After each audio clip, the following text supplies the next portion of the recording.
A 21-year-old student in Con Hoa province, south-central Vietnam has succumbed to avian influenza A, H5N1, infection after contracting the virus about a couple weeks ago, a local official confirmed on Saturday. The victim, identified as BTD, was pronounced dead at around 8 a.m. on Saturday morning at the Con Hoa Hospital for Tropical Diseases, where he received intensive treatment, said Ton Nhat Ton, deputy director of the Provincial Center for Disease Control. Before being transferred to this hospital, he had fallen into a coma and was placed on a breathing machine, adding that he experienced severe pneumonia due to the H5N1 virus.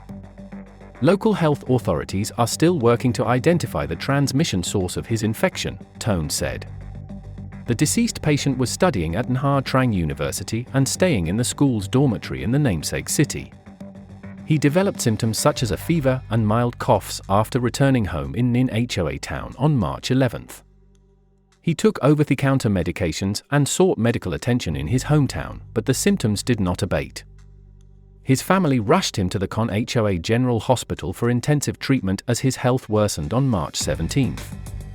2 days later, the General Hospital sent his samples to the Pasteur Institute in Nha Trang, with the latter confirming that he was infected with the avian influenza A, H5N1.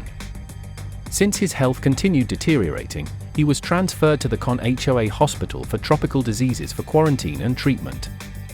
Prior to his death, a team of healthcare workers came to his home where they discovered that his family used to raise wild birds in captivity.